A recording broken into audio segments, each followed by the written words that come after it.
CM ಸಿದ್ದುಗೆ ಸ್ನೇಹಮಯಿ ಕೃಷ್ಣ ಮತ್ತೆ ಕಂಟಕವಾಗಿ ಪರಿಣಮಿಸ್ತಾ ಇದ್ದಾರೆ.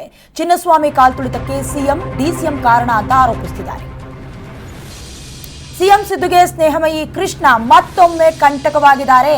Chinnaswamy ಕಾಲ್ತುಳಿತಕ್ಕೆ CM ಹಾಗೆ ಡಿಸಿಎಂ ಕಾರಣ ಅಂತ ಆರೋಪಿಸುತ್ತಿದ್ದಾರೆ. ಹೈಕೋರ್ಟ್ ಚೀಫ್ ಜಸ್ಟಿಸ್ಗೆ ಸ್ನೇಹಮಯಿ ಕೃಷ್ಣ ಪತ್ರವನ್ನ ಬರೆದಿದ್ದಾರೆ. ಕಾಲ್ತುಳಿತ ಕೇಸ್ ಸಿಬಿಐಗೆ ವಹಿಸಬೇಕು ಅಂತ ಮನವಿ ಮಾಡಿಕೊಂಡಿರುವುದು, ಮತ್ತಷ್ಟು ಮಾಹಿತಿ ಜೊತೆಗೆ ದಾಖಲೆಯ ಸಮೇತ ಮತ್ತೊಂದು ಪತ್ರವನ್ನ ಬರೆದಿರೋದು ಸ್ನೇಹಮಯಿ ಕೃಷ್ಣ. ಸಿಎಂ ಸಿದ್ದರಾಮಯ್ಯ ಅವರಿಗೆ ಮತ್ತೆ ಕಂಟಕವಾಗಿ ಸಂಕಷ್ಟದ ಉರುಳಾಗಿ ಸ್ನೇಹಮಯಿ ಕೃಷ್ಣ ಮತ್ತೆ ಕಾಡೋದಕ್ಕೆ ಶುರು ಮಾಡಿಕೊಂಡಿದ್ದಾರೆ.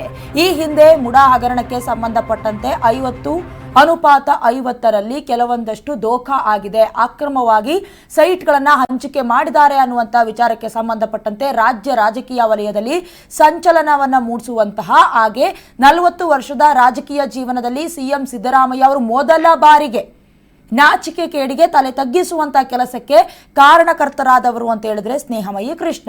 ಮತ್ತೊಂದು ಬಾರಿ ಜೂನ್ 4ನೇ ತಾರೀಕು RCB ವಿಜಯೋತ್ಸವದ ಸಂಭ್ರಮದ ವೇಳೆ 11 ಜನ ಕಾಲ್ತುಳಿತಕ್ಕೆ ಸಾವನ್ನಪ್ಪಿದ್ರು. ಈ ವಿಚಾರಕ್ಕೆ ಸಂಬಂಧಪಟ್ಟಂತೆ ಜೂನ್ 5ನೇ ತಾರೀಕೆ ಸ್ನೇಹಮಯಿ ಕೃಷ್ಣ ಅವರು ಮನವಿಯನ್ನ ಮಾಡ್ತಾರೆ. ಈ ಸಾವಿಗೆ ನೇರವಾದಂತಹ ಹೊಣೆ ಸಿಎಂ ಹಾಗೆ ಡಿಸಿಎಂ ಕಾರಣ ಅಂತ ಪತ್ರವನ್ನ ಬರೀತಾರೆ. ಇದಕ್ಕೆ ಸಂಬಂಧಪಟ್ಟಂತೆ ಈಗಾಗಲೇ ಹೈಕೋರ್ಟ್ ಚೀಫ್ ಜಸ್ಟಿಸ್ಗೆ ಸ್ನೇಹಮಯಿ ಕೃಷ್ಣ ಅವರು ಸುದೀರ್ಘವಾದಂತಹ ಪತ್ರವನ್ನ ಬರೆದಿರೋದು, ಮತ್ತಷ್ಟು ಮಾಹಿತಿಯನ್ನು ಹಾಗೆ ದಾಖಲೆಯ ಸಮೇತ ಮತ್ತೊಂದು ಪತ್ರವನ್ನ ಬರಿತಾ ಇದ್ದಾರೆ. ಅಂದ್ರೆ ಸ್ನೇಹಮಯಿ ಕೃಷ್ಣ ಅವರಿಗೆ ನಿಜಕ್ಕೂ ಅಸಮಾಧಾನ ಇರೋದು ಸರ್ಕಾರದ ವಿರುದ್ಧನ ಅಥವಾ ಸಿಎಂ ಸಿದ್ದರಾಮಯ್ಯ ಅವರ ವಿರುದ್ಧವಾಗಿ ಗೊತ್ತಾಗ್ತಾ ಇಲ್ಲ. ಯಾಕಂತ ಹೇಳಿದ್ರೆ ಪದೇ ಪದೇ ಸಿಎಂ ಸರ್ಕಾರದ ವಿರುದ್ಧವಾಗಿ ಅಥವಾ ಕೈ ಸರ್ಕಾರದ ವಿರುದ್ಧವಾಗಿ ಪದೇ ತಗಾದೆಯನ್ನ ತೆಗಿತಾ ಇದ್ದಾರೆ. ಈ ಹಿಂದೆ ಮುಡಾ ಹಗರಣ ಆಯಿತು, ಕಂಪ್ಲೀಟ್ ಆಗಿ ಕೈ ಸರ್ಕಾರ ಜಗತ್ತಿನ ಮುಂದೆ ಹೇಳ್ಬೇಕು ಅಂತಂದ್ರೆ ಕರ್ನಾಟಕ ಮಾತ್ರ ಅಲ್ಲ ದೇಶದ ಮುಂದೆ ಬೆತ್ತಲಾಗಿ ನಿಂತ್ಕೊಳ್ತು. ಅದರಲ್ಲೂ ಕೂಡ 40 ವರ್ಷದ ರಾಜಕೀಯ ಜರ್ನಿಯಲ್ಲಿ ಸಿಎಂ ಸಿದ್ದರಾಮಯ್ಯ ಅವರು ಎಲ್ಲೂ ಕೂಡ ಒಂದೇ ಒಂದು ಕಪ್ಪು ಚುಕ್ಕಿಯನ್ನ ಅಥವಾ ಕೆಲವೊಂದಷ್ಟು ಹೇಳಿಕೆಗಳನ್ನ ಅವರು ಅನುಭವಿಸಿರಲಿಲ್ಲ. ಆದರೆ ಸ್ನೇಹಮಯಿ ಕೃಷ್ಣ RTI ಕಾರ್ಯಕರ್ತ ಕೆಲವೊಂದಷ್ಟು ಆರೋಪಗಳನ್ನ ಮಾಡಿದ್ರು. ಅದಕ್ಕೆ ಸಂಬಂಧಪಟ್ಟಂತೆ ದಾಖಲಾತಿಗಳನ್ನ ಸಲ್ಲಿಕೆ ಮಾಡಿದ ಮೇಲೆ ಎಲ್ಲೋ ಒಂದ್ ಕಡೆ ಸಿಎಂ ಸಿದ್ದರಾಮಯ್ಯ ಅವರ ವರ್ಚಸ್ಸು ಕೂಡ ಕಳೆಗುಂದು ಬಿಡುತ್ತೆ. ಅದಾದ್ಮೇಲೆ ಸುಮ್ಮನಿದ್ರ ಖಂಡಿತ ಇಲ್ಲ. ಯಾವಾಗ RCB ವಿಜಯೋತ್ಸವ ಆಯಿತು, 11 ಜನ ಕಾಲ್ತುಳಿತದಲ್ಲಿ ಸಾವನ್ನಪ್ಪಿದ್ರು. ಹೇಳಬೇಕು ಅಂದ್ರೆ ಕೆಲವೊಂದಷ್ಟು ಜನಕ್ಕೆ ಗಂಭೀರವಾದಂತಹ ಗಾಯಗಳಾಯಿತು.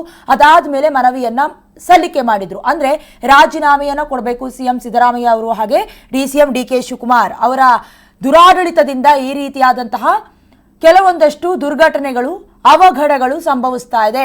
ಇದಕ್ಕೆ ಬೆಲೆ ತರಬೇಕಾಗಿರೋದು CM Siddaramaiah, DCM DK Shivakumar ಅವರು ಅಂತ ಸುದೀರ್ಘವಾದಂತಹ ಪತ್ರವನ್ನ ಬರೆದ್ರು. ಹೈಕೋರ್ಟ್ ಚೀಫ್ ಜಸ್ಟಿಸ್ಗೆ ಸ್ನೇಹಮಯಿ ಪತ್ರವನ್ನ ಬರೆದ ನಂತರದಲ್ಲಿ ಕಾಲ್ತುಳಿತ ಕೇಸನ್ನ ಸಿಬಿಐಗೆ ವಹಿಸಬೇಕು, ಇದಕ್ಕೆ ನೇರವಾದಂತಹ ಕಾರಣ ಸರ್ಕಾರ. ಯಾಕಂತ ಹೇಳಿದ್ರೆ ಅವತ್ತಿನ ದಿನ ಪರ್ಮಿಷನ್ ಕೊಡದೇ ಇದ್ದಂಥ ಪಕ್ಷದಲ್ಲಿ ಅದರ ಜೊತೆಗೆ ಅವತ್ತಿನ ದಿನ ನಾವು ನೆನಪಿಸ್ಕೊಳ್ಬೇಕು, ಸಿಎಂ ಸಿದ್ದರಾಮಯ್ಯ ಅವರು ಕೂಡ ಅವರ ಟ್ವೀಟ್ನ ಮೂಲಕ ಇನ್ವೈಟ್ ಮಾಡಿರ್ತಾರೆ RCB ಅಭಿಮಾನಿಗಳು ಮುಕ್ತವಾಗಿ ಬರಬಹುದು. ಅಲ್ಲಾಗಿರುವಂಥ ಮತ್ತೊಂದು ಎಡವಟ್ಟು ಏನಪ್ಪಾ ಅಂತ ಹೇಳಿದ್ರೆ ಟಿಕೆಟ್ ಅನ್ನ ಫ್ರೀಯಾಗಿ ಇಶ್ಯೂ ಮಾಡಿದ್ದು.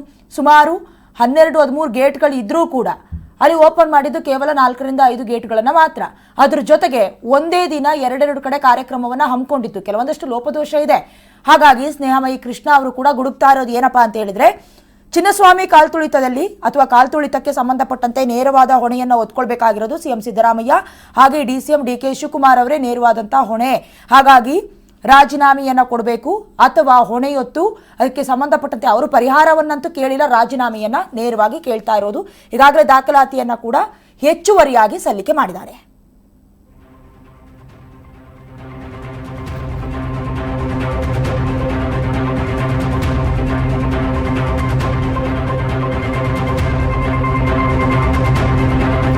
ಸ್ನೇಹಮಯಿ ಕೃಷ್ಣ ಅವರು ಸಲ್ಲಿಸಿರುವ ದೂರಿನಲ್ಲಿ ಪತ್ರದಲ್ಲಿ ಹಲವು ಅಂಶಗಳನ್ನ ಉಲ್ಲೇಖನ ಮಾಡಿದ್ದಾರೆ ಸ್ನೇಹಮಯಿ ಕೃಷ್ಣ. ಜೂನ್ 5 ಮತ್ತು 6ರಂದು ನಾನು ದೂರಿನ ಅರ್ಜಿಯನ್ನ ನೀಡಿದ್ದೆ. ಪೂರಕವಾಗಿ ಮತ್ತಷ್ಟು ಮಾಹಿತಿ ಹಾಗೆ ದಾಖಲೆಯನ್ನ ನೀಡ್ತಿದ್ದೀನಿ. ಸ್ಟೇಡಿಯಂ ಬಳಿ ಕಾಲ್ತುಳಿತದಿಂದ 11 ಜನರ ಸಾವಾಗಿದೆ. ಇದಕ್ಕೆ ಕಾರಣರಾದ CM Siddaramaiah, DCM DK Shivakumar ಆರೋಪಿಗಳಾಗಿ ಮಾಡಿ ಸಿಬಿಐಗೆ ಸೂಕ್ತ ಸೂಚನೆಯನ್ನ ನೀಡಿ ಆದೇಶಿಸುವುದಕ್ಕೆ ಕೃಷ್ಣ ಮನವಿಯನ್ನ ಮಾಡ್ಕೊಂಡಿರೋದು. ಅಂದ್ರೆ ಈ ಹಿಂದೆ ಅಂದ್ರೆ ನಾನು ಹೇಳ್ತಾ ಇದ್ದೆ ಜೂನ್ 4ನೇ ತಾರೀಕು RCB ವಿಜಯೋತ್ಸವ ನಡೀತು. ನೀವು ಕೂಡ ದೃಶ್ಯಾವಳಿಗಳಲ್ಲಿ ಗಮನಿಸ್ತಾ ಇದ್ದೀರಾ, ಕಾಲ್ತುಳಿತ ಕೃತ್ಯದಿಂದ 11 ಜನರ ಸಾವಾಗಿದೆ.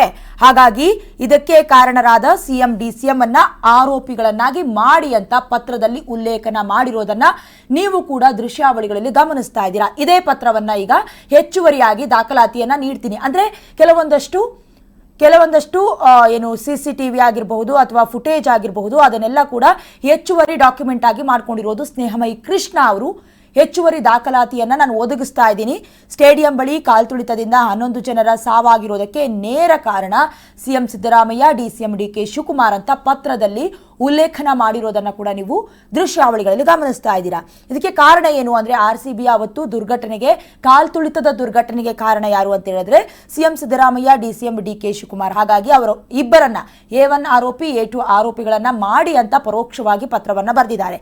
ಅದರ ಜೊತೆಗೆ CBI ತನಿಖೆಯನ್ನ ಕೂಡ ನಡೆಸಬೇಕು. ಯಾಕಂತ ಹೇಳಿದ್ರೆ ಅವತ್ತಿನ ದಿನ ನಡೆಸುವಂತಹ ಯಾವುದೇ ಅವಶ್ಯಕತೆ ಇರಲಿಲ್ಲ. ಮುಕ್ತವಾಗಿ CM ಸಿದ್ದರಾಮಯ್ಯ ಅವರೇ ಟ್ವೀಟ್ ಮಾಡೋದ್ರ ಮೂಲಕ ಜನರನ್ನ ಕರೀತಾರೆ. ಮತ್ತೊಂದು ಕಡೆ ಗೇಟ್ ಗಳನ್ನ ಓಪನ್ ಮಾಡೋದಿಲ್ಲ. ಮತ್ತೊಂದು ಕಡೆ ಫ್ರೀ ಎಂಟ್ರಿ ಅಂತ ಹೇಳಿದ್ದಕ್ಕೆ ರಾಜ್ಯದ ಅನೇಕ ಭಾಗಗಳಿಂದ ಆಟಗಾರರನ್ನ ನೋಡಬೇಕು, ವಿಶ್ ಮಾಡಬೇಕು ಅನ್ನುವಂತ ಕಾರಣಕ್ಕೆ ಬರ್ತಾರೆ.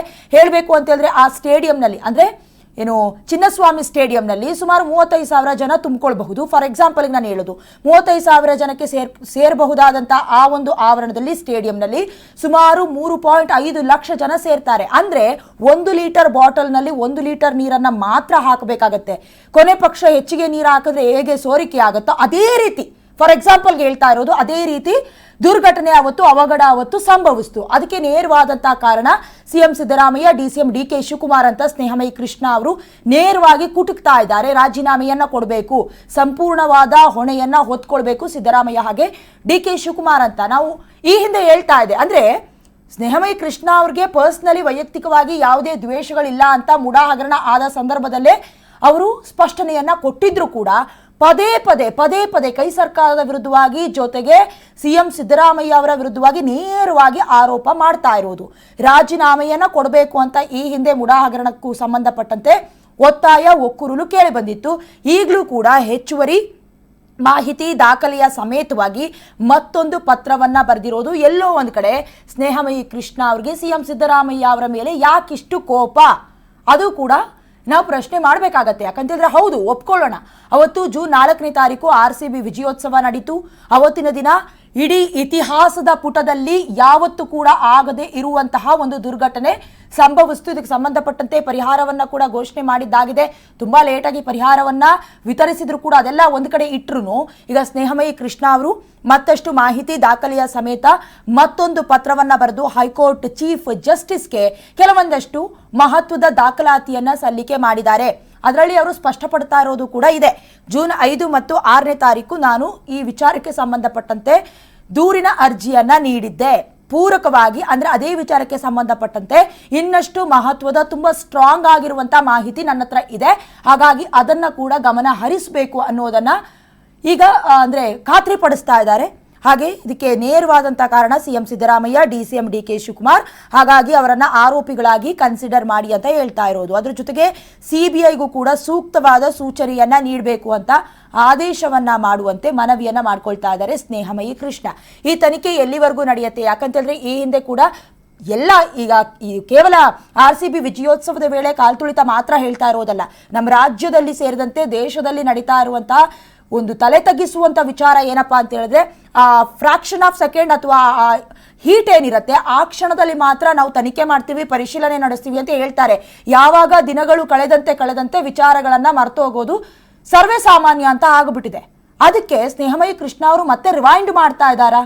RCB ವಿಜಯೋತ್ಸವದ ವೇಳೆ ಕಾಲ್ತುಳಿತ ಸಂಭವಿಸಿರೋದು ಎಲ್ಲೋ ಒಂದು ಕಡೆ ಅಂದ್ರೆ ಕಣ್ಮರೆ ಆಗ್ತಾ ಇದೆ ಅನ್ನೋದು ಸ್ನೇಹಮಯಿ ಕೃಷ್ಣ ಅವರ ವಾದ ಆಗಿರಬಹುದು. ಅದಕ್ಕೆ ಸಂಬಂಧಪಟ್ಟಂತೆ ಈಗ ಪದೇ ಮತ್ತೆ ರಿವೈಂಡ್ ಮಾಡಿಕೊಂಡು ದಾಖಲಾತಿಗಳನ್ನ, ಮಾಹಿತಿಗಳನ್ನ ಒದಗಿಸ್ತಾ ಇರೋದಾಗಿ ಕೂಡ ನಮ್ಗೆ ಅನ್ಸುತ್ತೆ. ಅದಕ್ಕೆ ಸಂಬಂಧಪಟ್ಟಂತೆ ಈಗ ಆರೋಪಿಗಳನ್ನಾಗಿ CM ಸಿದ್ದರಾಮಯ್ಯ, DK ಶಿವಕುಮಾರ್ ಅವರನ್ನ ಆರೋಪಿಗಳನ್ನಾಗಿ ಮಾಡಿ ಅಂತ ಕೂಡ ಮನವಿಯನ್ನ ಸಲ್ಲಿಸಿರೋದು ಎಲ್ಲೋ ಒಂದ್ ಕಡೆ ಸರ್ಕಾರದ ಮೇಲೆ ಅವರಿಗಿರುವಂತಹ ಅಸಮಾಧಾನದ ನಡೆಯನ್ನ ಕೂಡ ನಾವಿಲ್ಲಿ ಅರ್ಥಕೊಳ್ಬೇಕಾಗತ್ತೆ. ಯಾಕಂದ್ರೆ ಈ ಹಿಂದೆ ಕೂಡ ಮುಡಾ ಹಗರಣದಲ್ಲಿ ನೇರವಾಗಿ ರಾಜೀನಾಮೆಯನ್ನು ಕೊಡಬೇಕು ಅಂತ ಹೇಳಿದ್ರು. ಅದಕ್ಕೆ ಸಂಬಂಧಪಟ್ಟಂತೆ ದಾಖಲಾತಿಗಳನ್ನ ಕೂಡ ನೀಡಿದ್ರು.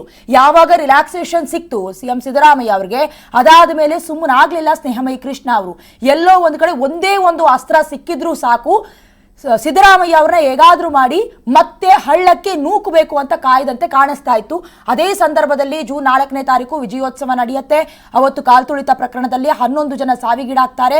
ಅದೇ ವಿಚಾರವನ್ನಾಗಿ ಅಸ್ತ್ರವನ್ನಾಗಿ ಇಟ್ಕೊಂಡು ಮತ್ತೆ ವಿಚಾರವನ್ನ ರಿವೈಂಡ್ ಮಾಡುವ ಕೆಲಸವನ್ನ ಸ್ನೇಹಮಯಿ ಕೃಷ್ಣ ಅವರು ಮಾಡ್ತಾ ಇದ್ದಾರೆ.